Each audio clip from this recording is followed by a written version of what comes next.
हे श्याम सुंदर, हमें मत जाओ छोड़कर, हम तुम्हारे बिना जी नहीं सकती, रह नहीं सकती। जब प्राणों की स्थिति ऐसी होगी कि मानो प्राण निकल जाएंगे। गोपियां तड़पने लगी कृष्ण वियोग में, अब तो मानो प्राण निकलने की स्थिति में है। जब भक्त तड़पता है ना तो भगवान भी तड़पने लगते हैं। तब भगवान श्री कृष्ण ने उद्धव जी से कहा, उद्धव जाओ मेरी गोपियों का जरा हाल देख कर आओ और मेरा एक संदेशा लेकर जाओ, उन्हें अच्छा लगेगा। उद्धव जी बोले, अभी जाता हूं। उद्धव जी जब पहुंचे वृंदावन, तो वृंदावन का शांत वातावरण देखकर उद्धव जी को समझ कुछ नहीं आया। ज्ञानी व्यक्ति थे ना उद्धव जी। वृषणीनाम प्रवरो मंत्री कृष्णस्य दयितः सखा, शिष्यो बृहस्पते साक्षात उद्धवो बुद्धि सत्तमा। बहुत बड़े ज्ञानी थे उद्धव जी, पर भला ज्ञानियों को प्रेमियों की बातें समझ कहाँ आती हैं।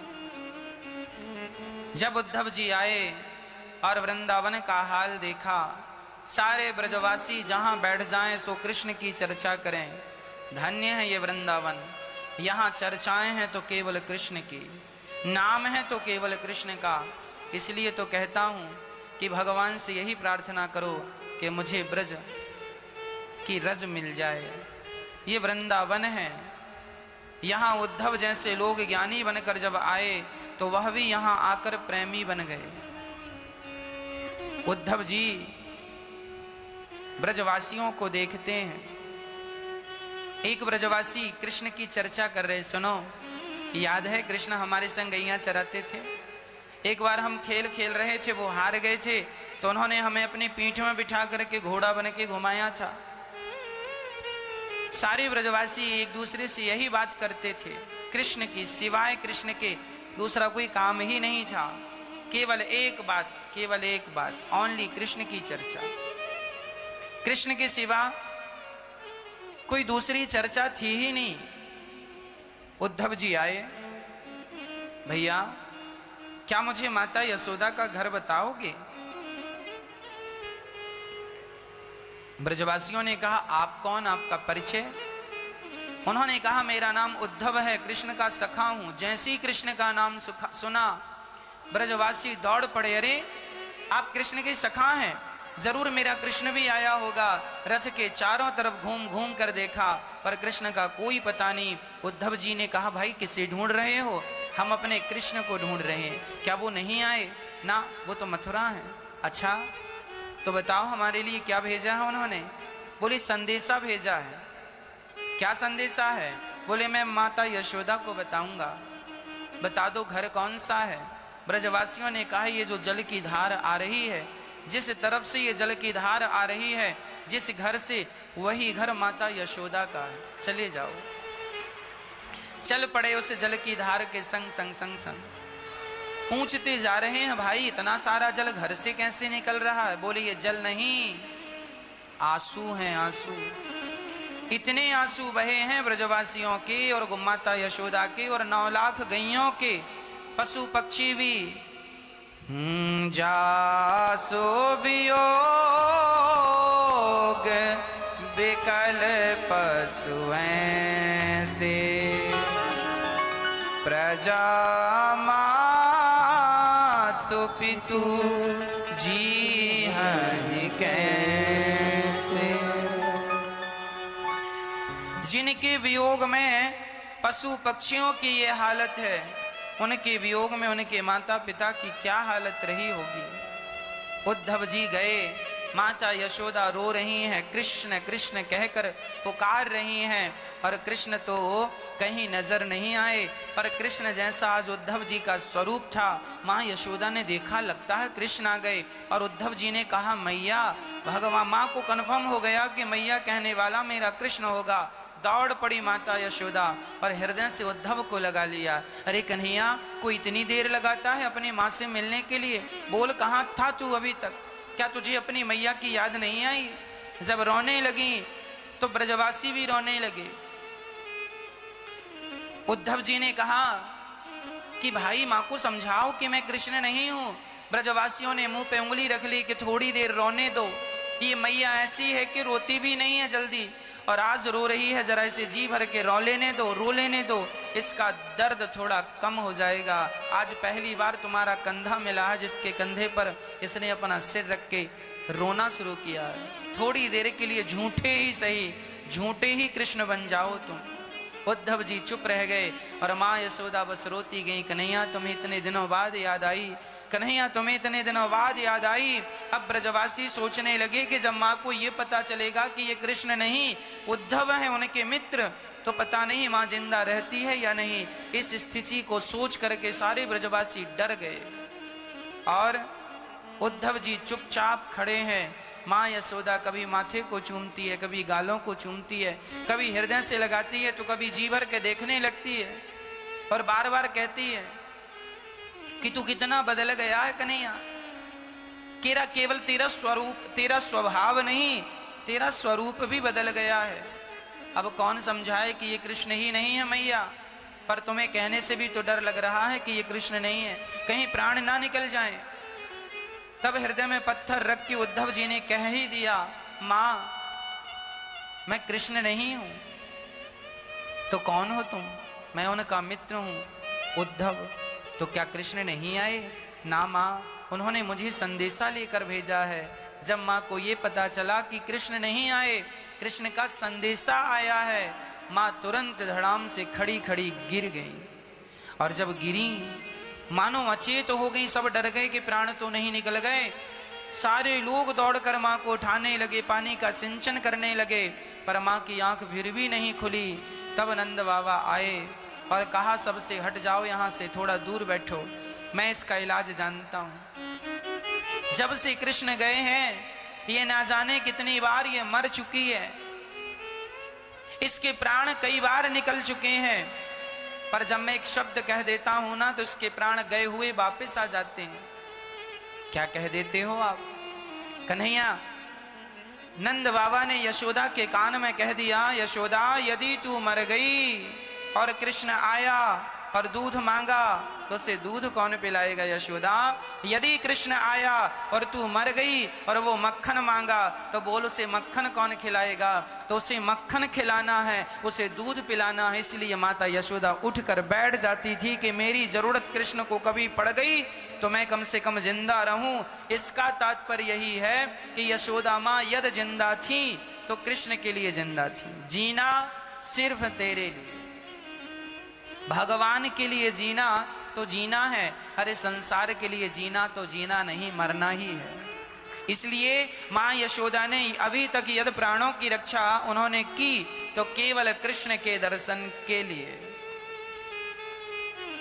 केवल भगवान के लिए। इसलिए कहा करता हूं, इन आंखों की सफलता तभी है जब हम इन आंखों से भगवान का दर्शन किया करें। इन आंखों का होना तब सफल है भक्तों, जब इन आंखों से भगवान को देखा जाए। इन आंखों का होना तब सफल है जब इन आंखों से भगवान के लिए रोया जाए, है ना। मां यशोदा रोने लगी, उद्धव बताओ मेरे कृष्ण क्यों नहीं आए? क्या गलती हुई मेरे से कि मेरा कन्हैया मुझे सदा सदा के लिए छोड़कर चला गया? उद्धव मेरी गलती तो बताओ। एक बार मैंने उसे उखल से बांध दिया था, शायद इसलिए नाराज होके चला गया।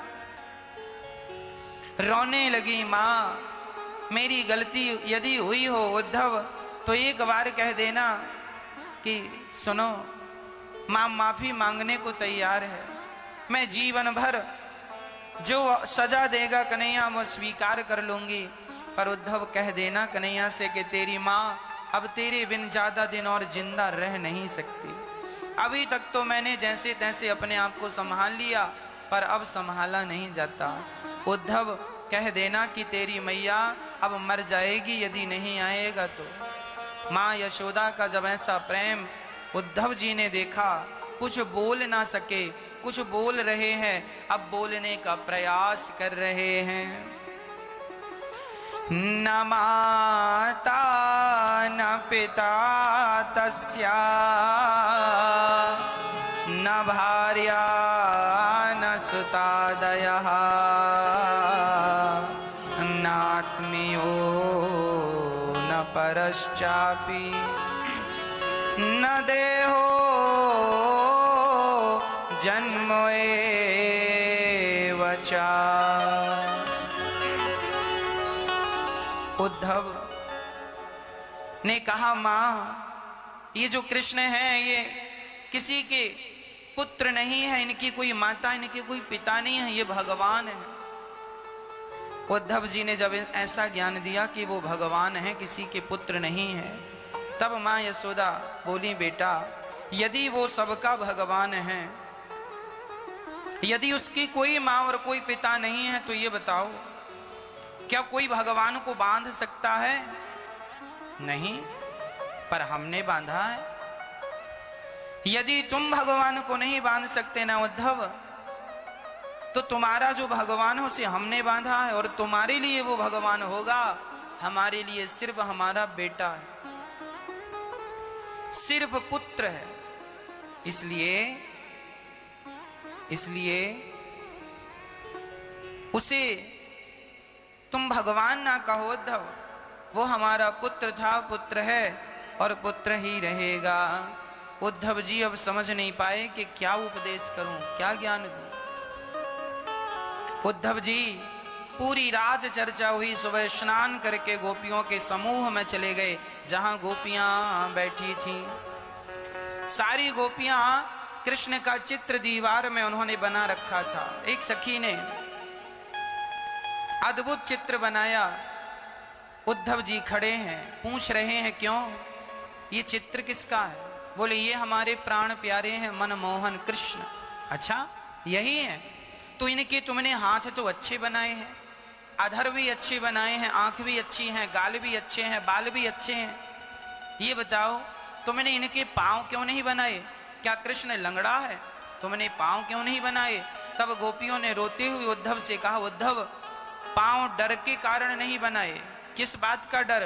बोले जिस कृष्ण के पांव थे वो तो पांव से चलकर हमें छोड़कर चला गया, अब तो केवल तस्वीर के सहारे जिंदा है। और उद्धव कहीं हमने धोखे से तस्वीर के भी पांव बना दिए और कहीं ये तस्वीर भी हमें छोड़कर चली गई तो हम बेमौत मारी जाएंगी उद्धव, इसलिए हम चरण नहीं बना रहे। ऐसा प्रेम गोपियों का जब देखा, केवल प्रेम ही सार है और कुछ सार नहीं है। सच कहता हूं मेरी मां, उद्धव जी ज्ञानी थे और गोपियां प्रेमी थी। अब कोई कहे कि इन दोनों में बड़ा कौन है? ज्ञानी बड़ा है कि प्रेमी?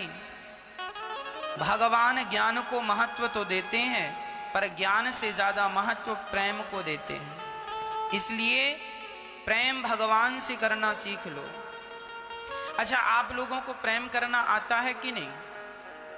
पहले तो ये कन्फर्म कर लो, आता है? आपने प्रेम किया है किसी से? बताओ, आज तक आप लोगों ने किसी से सच्चा प्रेम किया है? नहीं। यदि आपने प्रेम नहीं किया तो फिर ये आपके बस का नहीं, क्योंकि जो प्रेम जानता है वही तो प्रेम करेगा।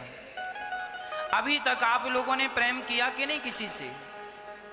हां, किससे किया? किससे मैया?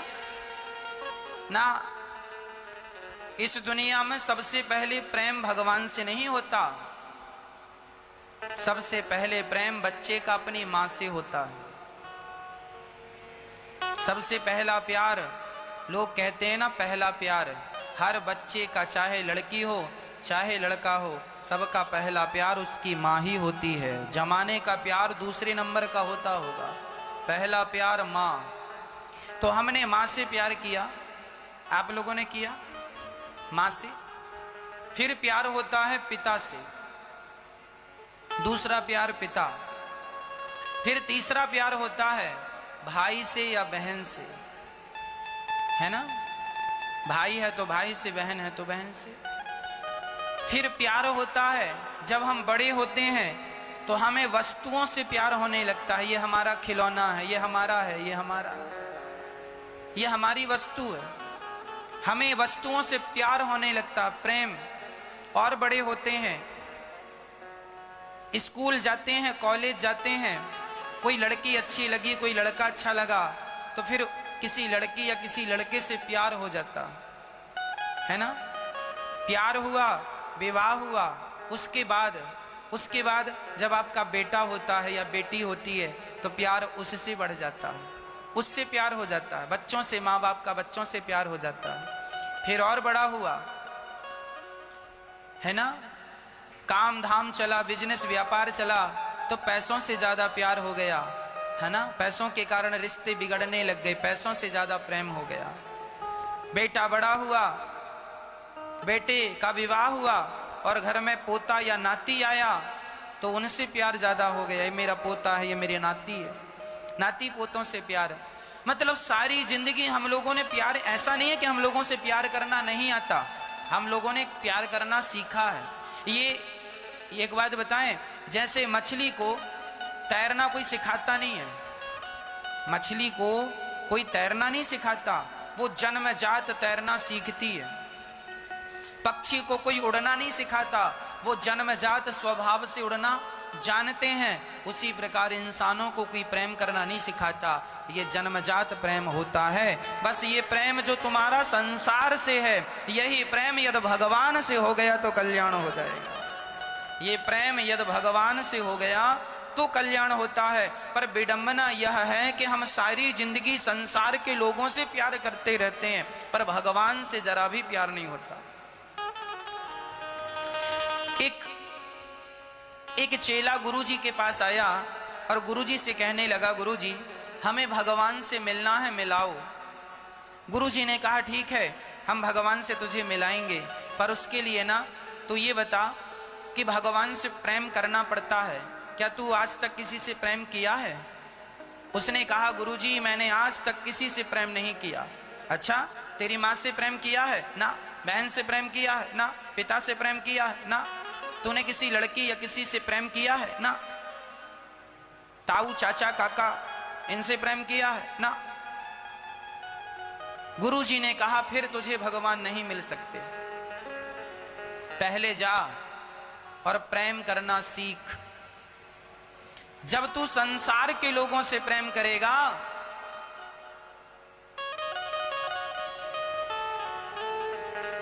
मेरे सामने ये गुलाब का पुष्प है, ध्यान से देखिएगा मैं आपको क्या समझाना चाह रहा हूं। मैंने इसे देखना स्टार्ट किया। जब मैं इसे देखूंगा, अभी मैंने इसको देखना शुरू कर दिया ना, अब ये दिखने लगा। अब क्या होगा कि इसको उठाकर हम रख देंगे और इसकी जगह तुलसी रख देंगे। हम देख वहीं रहे हैं, लेकिन अब व्यक्ति बदल गया। पहले गुलाब था, अब वस्तु बदल गई, तुलसी हो गई। देखना हम उसे भी देख रहे थे और देख इसे भी रहे हैं। फर्क इतना है कि पहले गुलाब को देख रहे थे, अब तुलसी को देख रहे हैं। उसी प्रकार आप यदि प्रेम करते हैं तो पहले आप अपनी माँ से प्रेम करो। ये तुम्हारी माँ है, ये तुम्हारी पत्नी है, ये तुम्हारा बेटा है। माना कि संसार के रिश्ते तुम्हारे ये रखे हैं, तुम्हें पहले इनसे प्रेम करना पड़ेगा। प्रेम जब आप इनसे करोगे और जीवन में कोई सच्चा गुरु आ जाएगा, तो गुरु क्या करता है, गुरु माता पिता को उठाकर किनारे रख देता है और उसी स्थान पर भगवान को बिठा देता है। बेटा, जैसे तुम संसार के लोगों से प्रेम करते थे, वैसे अब भगवान से प्रेम करने लग जाओ, तुम्हारा कल्याण हो जाएगा। तुम्हें अलग से कुछ नहीं करना। जो प्रेम तुम माँ से करते थे, वही प्रेम माँ से ना करके भगवान से करने लग जाओ। या फिर ऐसा भी हो सकता है कि माँ को ही भगवान समझ के प्रेम करो, मतलब उस व्यक्ति के स्थान पर अब तुम भगवान को बिठा लो। अलग थलग कुछ नहीं करना। जो लोग ये कहें कि मैं किसी से प्रेम नहीं करता, केवल भगवान से, यह स्थिति अंतिम स्थिति होती है। ये स्थिति भी होती है, पर यह आखिरी स्टेप। पहले हमें मीराबाई पहले अपनी माँ से प्रेम करती थी। माँ बाल गूंथ रही है, चोटी कर रही है, माँ से कहती है, मीरा माँ ये बताओ आज गांव सजा क्यों है? माँ ने कहा आज पड़ोसन में बेटी का विवाह है। मीरा बोली मेरा भी विवाह करा दो। उस समय नन्ही सी गुड़िया थी 5-7 वर्ष की, मेरा भी विवाह करा दो माँ। माँ से लिपट गई, मतलब माँ से प्रेम, एक लड़की का प्रेम अपनी माँ से होता है स्वाभाविक, हर लड़की का प्रेम माँ से होता है, हर बच्चा अपनी माँ से प्रेम करता है, पिता से, माँ से, सबका होता है। मीरा का भी प्रेम अपनी माँ से था। माँ चोटी कर रही है, माँ से कह रही है मेरा विवाह कराओ, मेरा विवाह कराओ। माँ नाराज हो गई, गुस्सा में बोल दी जा मैंने तेरा विवाह, ये मंदिर में कृष्ण बैठे हैं, जा मैंने तेरा विवाह इनसे कर दिया। कहकर माँ तो चली गई, पर मीराबाई वहां जाकर बैठ गई और कृष्ण को अपना सर्वस्व समर्पण करके उसने पहले कृष्ण की मूर्ति से प्रेम किया। सुनिएगा, स्टेप बाय स्टेप चलना होता है। मीराबाई ने सबसे पहले प्रेम किससे किया? भगवान श्री कृष्ण की मूर्ति से, है ना। और मूर्ति से प्रेम करती करती करती करती उसकी स्थिति ऐसी हो गई कि वह अंत समय द्वारिका गई और द्वारिकाधीश के सामने रोने लगी, श्याम सुंदर अब कहीं तुम्हें छोड़कर जाना ना पड़े। और द्वारिकाधीश का मुख खुला और पूरी की पूरी मीरा द्वारिकाधीश के मुंह में समा गई। आज कहीं मीरा की समाधि नहीं है, क्योंकि मीरा भगवान के मुख में समा गई थी। अच्छा, मीराबाई ने प्रेम किया था अपनी माँ से, फिर जितना